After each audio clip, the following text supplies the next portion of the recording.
Good evening, good evening. আজকে আমরা 24শে জানুয়ারি current affairs discuss করব।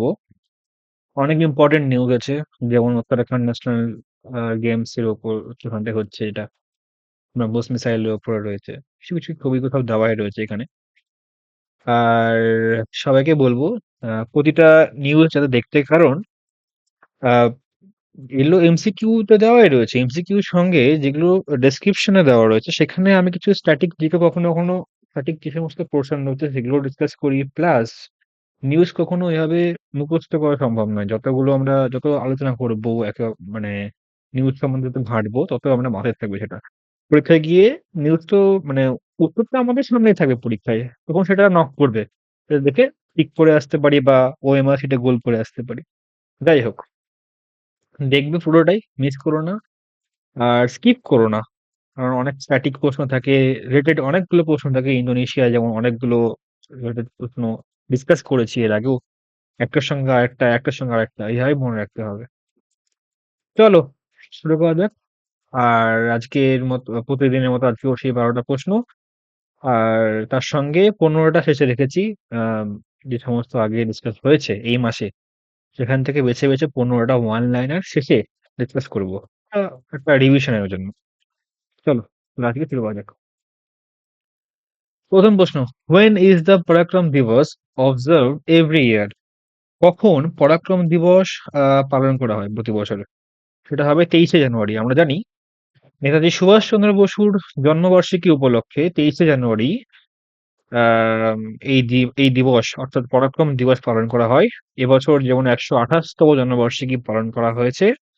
আর 2021 সাল থেকে এটা পালন করা হয়। 2021 সালে কলকাতায় ভিক্টোরিয়া মেমোরিয়ালে প্রথম পরাক্রম দিবস অনুষ্ঠিত হয়েছিল। চলো পরবর্তী নিউজ, হামারা সংবিধান হামারা সম্মান ক্যাম্পেইন। এই ক্যাম্পেইনটা রিসেন্টলি নিউজে দেখতে পাওয়া গেছে। Is associated with which ministry? এটা কোন মিনিস্ট্রির সঙ্গে জড়িত? সেটা হবে ministry of law and justice. ভারতীয় ভারতের উপরাষ্ট্রপতি 75তম প্রজাতন্ত্র দিবসে হামারা বিধান হামারা সম্মান অভিযানের উদ্বোধন করবেন। আইন ও বিচার মন্ত্রকের নেতৃত্বে এই প্রচারণার লক্ষ্য হলো সংবিধানের প্রতি অঙ্গীকার পুনর্নিশ্চিত করা, ভাগ করা মূল্যবোধ, ভাগ করা যে সমস্ত মূল্যবোধ উদযাপন করা। আর হচ্ছে থিমের মধ্যে রয়েছে সবকো ও ন্যায়, হর ঘর ন্যায়, নবভারত নবসংকল্প, বিধান জাগৃতি অভিযান, এগুলো। আর এখানে আবার পঞ্চপ্রাণের লক্ষ্য রয়েছে, যে যার মধ্যে আছে ভারতকে উন্নত করা, দাস মানসিকতা নির্মূল করা, সাংস্কৃতিক গর্বকে আলিঙ্গন করা, ঐক্যের প্রচার করা, জাতীয় রক্ষকদের অর্থাৎ আর্মিদের সম্মান করা। তো হামারা সংবিধান হামারা সম্মান, এটা কবে হচ্ছে? 26th of January। এটা করবেন কে? ভারতীয় উপরাষ্ট্রপতি। এটা মিনিস্ট্রি অফ ল অ্যান্ড জাস্টিসের সঙ্গে জড়িত। 26শে জানুয়ারি, আমরা এটা স্ট্যাটিক বলে দিই, 26শে জানুয়ারি 1950-তে আমাদের সংবিধান কার্যকর হয়েছিল। সংবিধান কার্যকর আরম্ভ হয়েছিল কবে থেকে? 26th of January 1950। আর 1949 26শে জানুয়ারিতে সংবিধান গৃহীত হয়েছিল। সংবিধান গৃহীত হয়েছিল 26শে নভেম্বর 1949, এবং 26শে জানুয়ারি 1950-এ সেটা কার্যকর হয়েছিল। হুম। আজকের দিনে একটা ইম্পর্টেন্স বলে দিই, আমি বলতে ভুলে গেলাম, এটা শুনে মনে পড়লো। আজকে 24th of January আজকের দিনটিকে এই স্বাধীনতার পরে স্বাধীনতার পরে সালটা এক্স্যাক্টলি মনে নেই, বাট আজকের দিনেই আহ ইয়ে করা হয়েছিল, আমাদের যে জাতীয় সঙ্গীত জনগণ মন, তাকে গ্রহণ করা হয়েছিল 24th of January-তেই। বিশ্বকবি রবীন্দ্রনাথ ঠাকুরের লেখা জনগণ মন, যা ভারতের জাতীয় সঙ্গীত, তা 24th of January-তে গ্রহণ করা হয়েছিল। চলো নেক্সট প্রশ্ন। Recently, which institution has been selected for the Subhash Chandra Bose Apada Prabandhan পুরস্কার 2024 in the institutional category? আচ্ছা, 2024-এর সুভাষ চন্দ্র বোস আপদা প্রবন্ধন পুরস্কার হিসেবে কোন ইনস্টিটিউট সম্মান পেল? সেটা হবে 60 প্যারাসুট ফিল্ড হসপিটাল ইউপি। অসামান্য দুর্যোগ ব্যবস্থাপনা প্রচেষ্টার জন্য উত্তরপ্রদেশের 60 parachute field hospital Subhash Chandra Bose আপদা প্রবন্ধ পুরস্কার 2024 সম্মানিত হলো। বার্ষিক পুরস্কার এটা কেন্দ্র দ্বারা প্রবর্তিত দুর্যোগ ব্যবস্থাপনায় তাদের নিঃস্বার্থ সেবার জন্য ভারতীয় ব্যক্তিদের এবং তাদের সংস্থাকে স্বীকৃতি দেয়। আর এই সুভাষচন্দ্র বসুর জন্মবার্ষিকীতে 23শে জানুয়ারি ঘোষণা করা হয়েছে পুরস্কারের মধ্যে রয়েছে 51 লক্ষ টাকা নগদ পুরস্কার এবং শংসাপত্র সেই হসপিটালের জন্য। পরবর্তী প্রশ্ন, which country has with which country has India signed a deal for export of BrahMos supersonic cruise missile? BrahMos supersonic cruise missile এর এক্সপোর্ট করবে ইন্ডিয়া কার সঙ্গে মৌ স্বাক্ষরিত করলো? সেটা হবে ইন্দোনেশিয়া। আমরা দেখছি ইন্দোনেশিয়া, আমি শুরুতেই বললাম ভিডিওতে, যাই হোক, ইন্দোনেশিয়া এই এই মাসে অনেকগুলো নিউজে দেখতে পেয়েছি ইন্দোনেশিয়াকে। ইন্দোনেশিয়ার প্রেসিডেন্ট এবার চিফ গেস্ট হয়ে আসছে রিপাবলিক ডেতে, প্রজাতন্ত্র দিবসে। ইন্দোনেশিয়াতে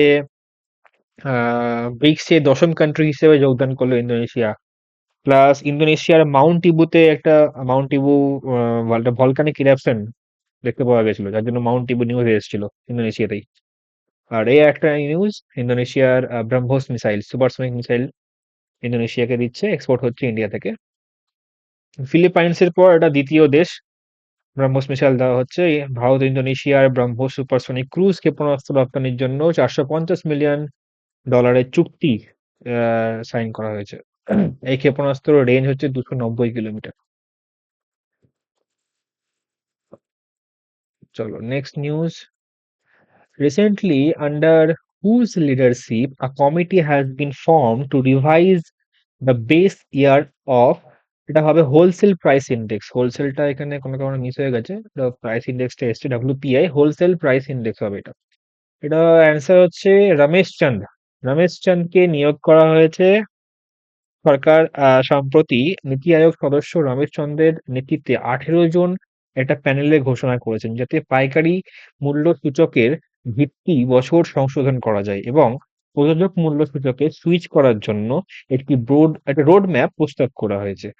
এটি 2011-12 থেকে 2022-23 পর্যন্ত ডব্লিউপিআই এর, অর্থাৎ হোলসেল প্রাইস ইন্ডেক্সের ভিত্তি বছর সংশোধন করার জন্য এটা স্থাপন করা হয়েছে। তো ডব্লিউপিআইটা কি? ডব্লিউপিআইটা হচ্ছে একটি মাসিক সূচক যা পাইকারি ব্যবসার দ্বারা একটা বাল্কে বিক্রি হওয়া পণ্যের একটা গড় মূল্য আহ, পরিমাপ করে।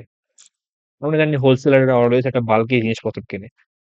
আহ একটি পাইকারি স্তরে মুদ্রাস্ফীতি, ইনফ্লেশন ট্র্যাক করতে উৎপাদন, নির্মাণ এবং আরো অনেক কিছুতে, যেমন সাপ্লাই প্লাস ডিমান্ড, এইসব ক্ষেত্রে এটা ব্যবহার করা হয়ে থাকে ডব্লিউপিআই। পরবর্তী news. In which city did PM Modi recently lay the foundation stone of Central Ayurveda Research Institute CARI এর ভিত্তিপ্রস্তর স্থাপন করলো প্রধানমন্ত্রী নরেন্দ্র মোদী? কোথায়? সেটা হবে নিউ দিল্লিতে। দিল্লির রোহিণীতে কেন্দ্রীয় আয়ুর্বেদ গবেষণা ইনস্টিটিউট সিএআরআই ভবনের ভিত্তিপ্রস্তর স্থাপন করলেন প্রধানমন্ত্রী নরেন্দ্র মোদী। অত্যাধুনিক সুবিধা 2.92 একর জায়গা জুড়ে এটা বিস্তৃত রয়েছে, যার খরচ প্রায় 187 কোটি টাকা এবং 30 মাসের মধ্যে এটা সম্পূর্ণ হবে। এটা কিন্তু ভিত্তিপ্রস্তর হয়েছে, ইনগ্রেশন, সরি, ফাউন্ডেশন স্টোন ওখানে করা হয়েছে, এখনো কিন্তু বিল্ডিংটা হয়নি। 30 মাসের মধ্যে বিল্ডিংটা হয়ে যাবে। 30 মাস বলতে অলমোস্ট 3 বছর, আড়াই 2.5 বছর। চলো, ইনস্টিটিউট উন্নত ক্লিনিক্যাল গবেষণা, শিক্ষা, চিকিৎসা সুবিধা সহ 100টি বেড দেবে, গবেষণা হাসপাতালে অন্তর্ভুক্ত করবে এবং প্রকল্পটি হিল ইন ইন্ডিয়া উদ্যোগে সমর্থন করে এবং ভারতকে একটি বিশ্বব্যাপী স্বাস্থ্য ও সুস্থতার কেন্দ্রে পরিণত করার লক্ষ্য রাখে। সিএআরআই 1979 সালে প্রতিষ্ঠিত হয়। আয়ুর্বেদ গবেষণা, বিশেষ করে প্রতিরোধমূলক কার্ডিওলজিতে এটা আমি ফোকাস করে। তাহলে সিএআরআই এর নিউ ফাউন্ডেশন কোথায় হলো? নিউ দিল্লিতে। ওকে, এবার এলাম গেমসে। 38 national games, what is the name of given to the torch of 38 national game, মানে 38তম ন্যাশনাল গেম যেটা হচ্ছে তার টর্চ অর্থাৎ মশাল, মশালের নাম কি? তেজস্বিনী, তার মশালের নাম তেজস্বিনী নামে 38তম জাতীয় গেমসের মশাল উত্তরাখণ্ডে। এবার গেমটা হচ্ছে বিভিন্ন শহর জুড়ে যাত্রা করেছে। দেরাদুনের মহারাণা প্রতাপ স্পোর্টস কলেজের ইভেন্টের জন্য মাস্কট, লোগো, জার্সি, সঙ্গীত, ট্যাগলাইন প্রকাশ করেছে 2025 সালে। 28শে জানুয়ারি থেকে 14ই ফেব্রুয়ারি পর্যন্ত উত্তরাখণ্ডে 38তম জাতীয় গেমস অনুষ্ঠিত হবে। এবং ভারতীয় অলিম্পিক অ্যাসোসিয়েশন আইওএ সভাপতি পিটি উষার নেতৃত্বে যোগ, মল্লাখম্বের মতো ঐতিহ্যবাহী খেলার অন্তর্ভুক্তি এখানে হয়েছে। আচ্ছা, ম্যাসকট কি? ম্যাসকট হচ্ছে মৌলি নামে ম্যাসকটটি। পাখিটা যে ছবি দেখতে পাচ্ছি দুই দিকে, এই দুই দিকে ব্লু কালারের যে পাখিটা, সেটাই হচ্ছে এই ম্যাসকট। উত্তরাখণ্ডের স্টেট বার্ড এটা, স্টেট বার্ড মৌলি। আহ, মৌলি নামের ম্যাসকটটি, মানে সরি, ম্যাসকটের নাম মৌলি কিন্তু পাখির নাম হচ্ছে মোনাল। এই মোনাল পাখি থেকেই তার মৌলি নামটা এসছে। সে অনুপ্রেরণা নিয়ে এই অঞ্চলের সাংস্কৃতিক ঐতিহ্যকে মূর্ত করে এবং তরুণ ক্রীড়াবিদকে অনুপ্রাণিত করার লক্ষ্য রাখে। এবং লোগোতে মোনালো রয়েছে, যা উত্তরাখণ্ডের প্রাকৃতিক সৌন্দর্য ও বৈচিত্র্যকে চিহ্নিত করছে। এই যে লোগোটা দেখতে পাচ্ছ, সেই মাঝখানে যেটা রয়েছে পাহাড়ের নিচে পাখির চিহ্ন। থিম কি? থিম লেখা রয়েছে সংকল্প সে শিক্ষক তক, এটা হচ্ছে থিম। আচ্ছা, এখানে যে যে প্রশ্নগুলো আসবে সেগুলো বলে দিই একবারে। এবার হচ্ছে 38তম ন্যাশনাল গেমস বা 38তম জাতীয় গেম, এটা কোথায় হচ্ছে? উত্তরাখণ্ডে হচ্ছে।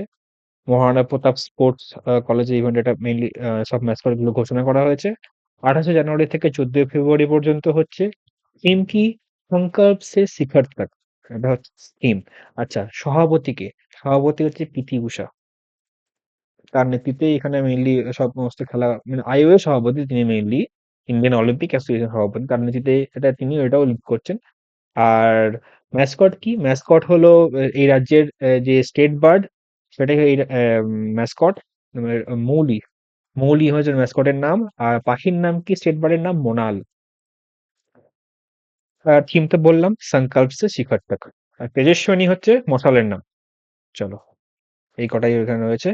আর এটা হচ্ছে 25তম, সরি 25তম কেন বললাম, এটা 38তম, 38তম গেম। এবার আছে কিছু অ্যাপয়েন্টমেন্ট। অ্যাপয়েন্টমেন্টের ক্ষেত্রে প্রথমে হু has been appointed as chief justice of Bombay high court. Bombay হাইকোর্টের চিফ জাস্টিস হিসেবে কি অ্যাপয়েন্টমেন্ট নিয়েছে? সেটা হলেন অলোক আরাধে। বিচারপতি অলোক আরাধে, যিনি ছিলেন প্রাক্তন হাইকোর্টের তেলেঙ্গানা হাইকোর্টের প্রধান বিচারপতি, chief justice of Telangana high court, সম্প্রতি বোম্বে হাইকোর্টের প্রধান বিচারপতি শপথ নিয়েছেন। গভর্নর সিপি রাধাকৃষ্ণন, বোম্বের গভর্নর, মুম্বাইয়ের গভর্নর, সরি মহারাষ্ট্রের গভর্নর সিপি রাধাকৃষ্ণন প্রধান বিচারপতি অলোক আরাধেকে শপথ বাক্য পাঠ করিয়েছেন। আচ্ছা, আমরা জানি আহ হাইকোর্টের বিচারপতি রিটায়ারমেন্ট এজ হচ্ছে, ম্যাক্সিমাম এজ 62, এবং সুপ্রিম কোর্টের বিচারপতির ক্ষেত্রে সেটা হচ্ছে 65। সেটা আমাদের ভারতীয় কনস্টিটিউশনে, সংবিধানে দুটো আর্টিকেলে লেখা রয়েছে। 124 সাবক্লস 2, এই সাবক্লসটা মনে রাখার দরকার নেই। 124 নম্বর আর্টিকেলে লেখা রয়েছে retirement age of state chief justice of state high court, মানে আহ, কোন রাজ্যের হাইকোর্টের প্রধান বিচারপতির এজ, ম্যাক্সিমাম এজ 62 বছর হবে, সেটা লেখা রয়েছে 148 নম্বর ধারাতে। সরি, 124 নম্বর ধারা, কি বলছি আমি, 124 নম্বর ধারাতে। আর 217 নম্বর ধারায় রয়েছে, আমি গুলিয়ে ফেললাম মনে হচ্ছে। সরি, পুরো ব্যাপারটা ঘেটে গেছে। এটা আরেকবার বলছি আমি, সরি, আমি পুরো ব্যাপারটা ঘেটে দিলাম, সরি সরি। সেটা হচ্ছে 124 নম্বর ধারাতে সুপ্রিম কোর্টের বিচারকদের অবসরের বয়স ঘোষণা করা হয়েছে, সেটা 65 বছর। এবং 217 নম্বর ধারাতে হাইকোর্টের বিচারপতিদের অবসরের বয়স ঘোষণা করা হয়েছে, সেটা হচ্ছে 62 বছর। আর 219 নম্বর আর্টিকেল লেখা রয়েছে সুপ্রিম কোর্টের বিচারপতিদের ওথ, মানে যখন শপথ বাক্য পাঠ কে করাবেন? সেই রাজ্যের নিযুক্ত গভর্নর বা রাজ্যপাল। যেমন এখানে এখানে গভর্নর সিপি রাধাকৃষ্ণন এই শপথ বাক্য পাঠ করিয়েছেন অলোক আরাধেকে। অলোক আরাধেকে হলেন বোম্বে হাইকোর্টের চিফ জাস্টিস। আর একজন চিফ জাস্টিস, তিনি হচ্ছেন দিল্লি হাইকোর্টের চিফ জাস্টিস। তার নাম কি? তার নাম হচ্ছে দেবেন্দ্র কুমার উপাধ্যায়। তিনি কোথা থেকে ট্রান্সফার হলেন? তিনি ছিল বোম্বেতে, ইনি আবার বোম্বেতে ছিলেন, বোম্বে থেকে ইনি কোথায় গেলেন? দিল্লিতে। দেবেন্দ্র কুমার উপাধ্যায়। আচ্ছা, দিল্লি হাইকোর্টের প্রধান বিচারপতি হিসাবে শপথ নিয়েছেন দেবেন্দ্র কুমার কুনার হয়ে গেছে, কুমার উপাধ্যায়। শপথবাক্য কে পাঠ করান? দিল্লির লেফটেন্যান্ট। দিল্লি যেহেতু একটি ইউটি কেন্দ্রশাসিত অঞ্চল, সেহেতু দিল্লিতে গভর্নর বা রাজ্যপাল নেই, সেখানে লেফটেন্যান্ট রয়েছে, লেফটেন্যান্ট গভর্নর রয়েছে। তিনি কে? V K Saxena. V K Saxena এই শপথ বাক্য পাঠ করিয়েছেন। 219 নম্বর ভারতীয় সংবিধানের আর্টিকেল থেকে আমরা জানতে পারি যে কোনো রাজ্যের হাইকোর্টের প্রধান বিচারপতি শপথ বাক্য পাঠ করান সেই রাজ্যের রাজ্যপাল। আচ্ছা, আরেকবার ওটা বলে দিই, যেটা আগেরটা ঘেটে গেল। 62 বছর বয়স রয়েছে অবসরের বয়স কার? হাইকোর্টের চিফ জাস্টিসের। সেটা কত নম্বর আর্টিকেলে রয়েছে? 217 নম্বর আর্টিকেলে রয়েছে। ঠিক বললাম নিশ্চয়ই? হ্যাঁ, 217 নম্বর আর্টিকেল রয়েছে। 124 নম্বর আর্টিকেলে রয়েছে সুপ্রিম কোর্টের প্রধান বিচারকের অবসরের বয়স, সেটা 65 বছর। চলো। Okay, who has been appointed as ombudsman and ethic officer, অর্থাৎ ন্যায়পাল এবং নীতিশাস্ত্রের কর্মকর্তা, বিসিসিআই এর ন্যায়পাল নীতিশাস্ত্রের কর্মকর্তা হিসেবে নিযুক্ত হয়েছেন কে? তিনি হলেন জাস্টিস অরুণ মিশ্রা। তিনি আবার retired supreme court justice, supreme কোর্টের প্রাক্তন বিচারক তিনি ছিলেন। ইভেন ইভেন তিনি অনেকগুলো হাইকোর্টের চিফ জাস্টিসও ছিলেন। তার হিস্ট্রি আমরা এখানে লিখেছি।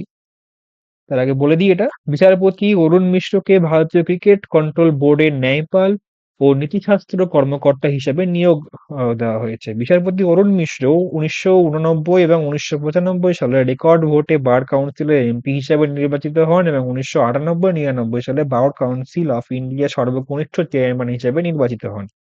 তিনি 25 অক্টোবর 1999 সালে মধ্যপ্রদেশের হাইকোর্টের বিচারক নিযুক্ত হন। 2010 সালে আবার রাজস্থান হাইকোর্টের প্রধান বিচারপতি হিসেবে নিযুক্ত হন।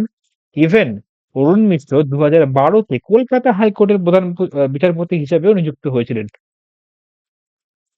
বর্তমানে তিনি জাস্টিস অরুণ মিশ্র কোথায় নিযুক্ত হয়েছেন? ন্যায়পাল এবং নীতিশাস্ত্র কর্মকর্তা, বিসিসিআই। আচ্ছা, এবার এলাম কুম্ভ। মহাকুম্ভ হচ্ছে মহাকুম্ভ রিলেটেড নিউজ।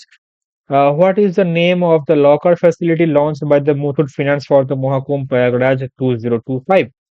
মহাকুম্ভ প্রয়াগরাজ 2025-এ একটা লকার ফ্যাসিলিটি লঞ্চ হয়েছে কার দ্বারা? মুথুট ফিন্যান্সের দ্বারা। তার নাম কি? তার নাম হচ্ছে বিশ্বাস কি তিজোরি। প্রয়াগরাজ 18ই জানুয়ারি 2025-এ মুথুট ফিন্যান্স, এটা তাদের পারিবারিক ব্যবসায় উত্তরাধিকার সহ দ্য মুথুট গ্রুপের ফ্ল্যাগশিপ কোম্পানি মহাকুম্ভ প্রয়াগরাজে একটি লকার ফ্রি লকার সুবিধা চালু করেছে। বিশ্বাস কি তিজোরি নাম দিয়েছেন তার। এখানে তীর্থযাত্রীদের জন্য এটার প্রায় 40 কোটি তীর্থযাত্রীদের ব্যক্তিগত জিনিসপত্রের নিরাপত্তা নিশ্চিত করার দায়িত্ব তিনি নিয়েছেন। এই তিজোরির মাধ্যমে 24x7 মানে 24 ঘন্টা খোলা থাকবে, 7 দিনই। এটার আর এই উদ্যোগটি উপস্থিতিদের সুবিধা ও মানসিক শান্তি প্রদানের প্রতি মুথুট ফিন্যান্স প্রতিশ্রুতি প্রতিফলিত করছে। আচ্ছা, পরবর্তী নিউজ আর একটা মহাকুম্ভ রিলেটেড নিউজ। তা হচ্ছে আদানি গ্রুপ এবং ইসকন একসঙ্গে তারা স্টার্ট করেছে এই মহাকুম্ভ প্রয়াগরাজে একটা ইনিশিয়েটিভ নিয়েছে। তো সেটার নাম কি? সেটা হচ্ছে মহাপ্রসাদ সেবা। সেই সমস্ত ভক্তদের খাবার প্রদানের জন্য মহাপ্রসাদ সেবা। ঠিক আছে? আদানি গ্রুপ এবং ইসকন এরা দুজনে একসঙ্গে ইনিশিয়েটিভ নিয়েছে। এবার মহাকুম্ভ 2025 প্রয়াগরাজে যেটা হচ্ছে মহাপ্রসাদ সেবা, তাদের খাবার প্রদানের এর জন্য তারা একটা ইনিশিয়েটিভ নিয়েছে। আচ্ছা, এবার ইসকন সম্বন্ধে বলি। ইসকনের কিছু স্ট্যাটিক প্রশ্ন। নিউ ইয়র্কে প্রথম এটা সেন্টার ছিল নিউ ইয়র্কে। 13ই জুলাই 1966-তে এসি ভক্তি বেদান্ত স্বামী প্রভুপাদ দ্বারা প্রতিষ্ঠিত হয়েছিল। ইসকন প্রধান সদর দপ্তর কোথায়? মায়াপুর, আমাদের পশ্চিমবঙ্গের মায়াপুরে, নদিয়া জেলায়। এটা সদর দপ্তর, এটাই হেডকোয়ার্টার। বিশ্বব্যাপী প্রায় 1 মিলিয়ন সদস্য দাবি করে ইসকন। আচ্ছা, এবার বলি আদানি গ্রুপ সম্বন্ধে। আদানি গ্রুপ কি? 1988 সালে আদানি গ্রুপের প্রতিষ্ঠাতা গৌতম আদানি নিজেই বর্তমান চেয়ারম্যান। এবং আদানি গ্রুপের সদর দপ্তর কোথায়? সদর দপ্তর হচ্ছে গুজরাটের আহমেদাবাদে। চলো, আজকের মতো 12টা প্রশ্ন শেষ। এবার হচ্ছে কিছু ওয়ান লাইনার ডিসকাস করি, যেগুলো এর আগে জানুয়ারি মাসের কিছু কারেন্ট অ্যাফেয়ার্স থেকে তোলা। কিছু আমি ডিসকাস করেছি, কিছু আজকেরও আছে, একটা মনে হয় নতুনও আছে। চলো, এই তো তোমাদের করা প্রশ্ন এখানে। আহ প্রাবাও সুবিয়ান্ত প্রাবাও সুবিয়ান্ত যিনি আসছেন চিফ গেস্ট হিসাবে প্রজাতন্ত্র দিবস 2025-এ। তিনি কোন দেশের প্রেসিডেন্ট? তিনি হচ্ছেন ইন্দোনেশিয়ার প্রেসিডেন্ট। আচ্ছা, ন্যাশনাল ইউথ ডে সেলিব্রেট করা হয় প্রতি বছর 12ই জানুয়ারি বিবেকানন্দের জন্মতিথি উপলক্ষে। আচ্ছা, জেড মোর টানেল, জেড মোর না, জেড মোর এটা বলে, but G more tunnel or Sonamarg tunnel, এটা কানেক্টিভিটি প্রোভাইড করছে কোন দুই শহরের মধ্যে? জম্মু এবং শ্রীনগর, এই দুই শহরের মধ্যে কানেক্টিভিটি প্রোভাইড করছে। এই টানেলটা উদ্বোধন কে করেছেন? প্রধানমন্ত্রী নরেন্দ্র মোদী নিজে। আচ্ছা, what is the theme of the joint tableau of three armies for the first time in the Republic Day Parade 2025? এবার প্রজাতন্ত্র দিবস 2025-এর তিনটেই আর্মি, আমাদের তিনটে আর্মি, অর্থাৎ নৌসেনা, বায়ুসেনা, স্থলসেনা, তাদের থিম কি? ট্যাবলিউ থিম কি? তার থিম হচ্ছে strong and secure India. Strong and secure India. Okay, পরবর্তী প্রশ্ন, union culture and tourism minister Gyanendra ah, Gajendra Singh Shekhawat inaugurate করেছে ভাগবত এক্সিবিশন, সেটা কোথায়? প্রয়াগরাজে। Culture and tourism minister Gajendra Singh Shekhawat inaugurate করেছে ভাগবত এক্সিবিশন প্রয়াগরাজে। আচ্ছা, recently virgin coconut oil of which city has been awarded the geographical indication tag? GI tag পেয়েছে ভার্জিন কোকোনাট অয়েল নিকোবরের। নিকোবরের যে virgin coconut oil GI tag পেয়েছে। জিআই ট্যাগটা কি? GI ট্যাগটা ছোট করে বলে দিই। জিআই ট্যাগটা মানে হচ্ছে কোনো একটা স্পেসিফিক এরিয়াতে কোনো একটা স্পেসিফিক খাবার, স্পেসিফিক জিনিস, বস্ত্র, যে কোনো কিছু হতে পারে, পাওয়া যায়, এইটা সেই জায়গার জিআই ট্যাগ বা জিওগ্রাফিক্যাল ইন্ডিকেশন ট্যাগ পেয়ে থাকে। অর্থাৎ যেমন দার্জিলিং টি, মালদার ফজলি আম, এটা মালদাতেই পাওয়া যায়, তাই এটা জিআই ট্যাগ পেয়েছে। ইভেন কি বলে, বাঁকুড়ার যে পটচিত্র, যে যে পটচিত্র হয়ে থাকে, সেটাও জিআই ট্যাগ পেয়েছে। এটা একটা লিস্ট আছে, জিআই ট্যাগের একটা লিস্ট আছে, এটা স্ট্যাটিক জিকের জন্য খুব ইম্পর্টেন্ট। 2024-এ বেশ কয়েকটা জিআই ট্যাগ পেয়েছে, এবার 2025-এ প্রথম জিআই ট্যাগ এটা। ভার্জিন কোকোনাট অয়েল, নিকোবরের আমরা জানি সমুদ্রের ধারে কোকোনাট গাছ প্রচুর দেখতে পাওয়া যায়, এবং নিকোবরের নিশ্চয়ই এই ভার্জিন কোকোনাট অয়েল হয়তো খুব ফেমাস, বা সেখান থেকেই হয়তো এক্সপোর্ট হয় সব জায়গাতে, তার জন্য সেটি জিআই ট্যাগ পেয়েছে। Okay, who has recently become India's top chess player? তিনি হচ্ছেন বি গুকেশ, ইন্ডিয়ার টপ চেস প্লেয়ার হিসেবে গণ্য হয়েছেন বি গুকেশ। আহ এবার আমরা জানিও তাকে খেলরত্ন পুরস্কার দেওয়া হচ্ছে 17 জানুয়ারি থেকে, দেওয়া হয়েছে দ্রৌপদী মুর্মুর দ্বারা খেলরত্ন পুরস্কার। খেলরত্ন থেকে মনে পড়লো আরো তিনজনকে দেওয়া হচ্ছে, টোটাল 4জন এবার খেলরত্ন পুরস্কার পেয়েছে। ডি গুকেশ পেয়েছে, মানু ভাকের পেয়েছে, হরমনপ্রীত সিং পেয়েছে, আর একজন কি পেলো, একজনের নামটা এই মুহূর্তে মনে পড়ছে না, প্যারা অ্যাথলেটিক অলিম্পিকের। তোমরা কমেন্টে জানাও, ওটার নামটা এই মুহূর্তে আমার মাথায় আসছে না। ওকে, আর ন্যাশনাল স্পোর্টস ডে কবে?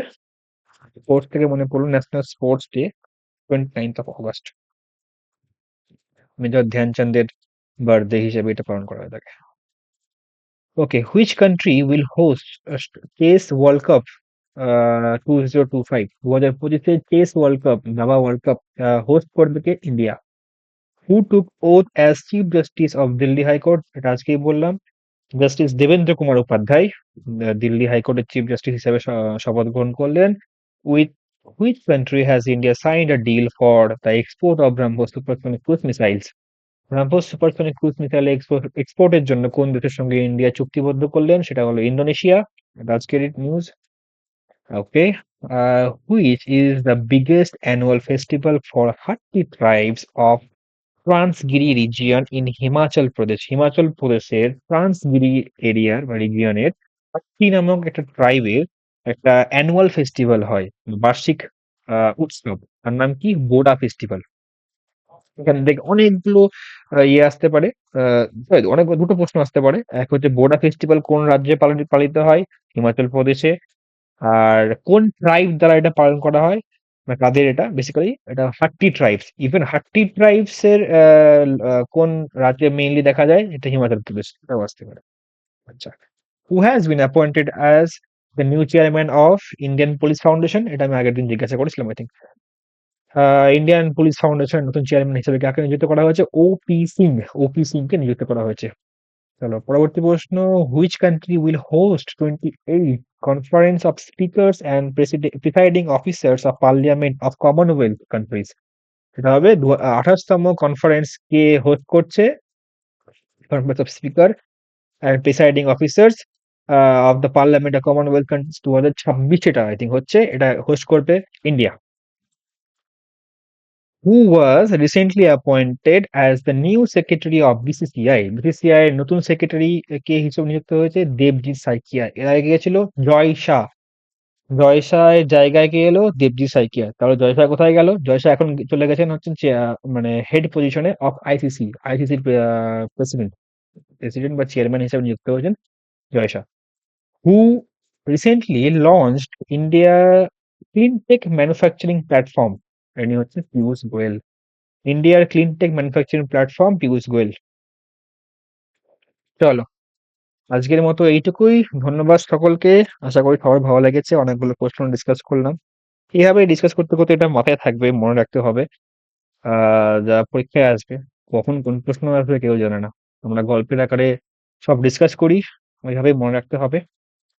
চলো, ধন্যবাদ, থ্যাংক ইউ সবাইকে। আজকে মতো এইটুকুটাই, টাটা। ভালো লাগলে লাইক করে দিও অবশ্যই, বন্ধুদের মধ্যে শেয়ার করো, আর অবশ্যই একটা সাবস্ক্রাইব করে দিও। Thank you.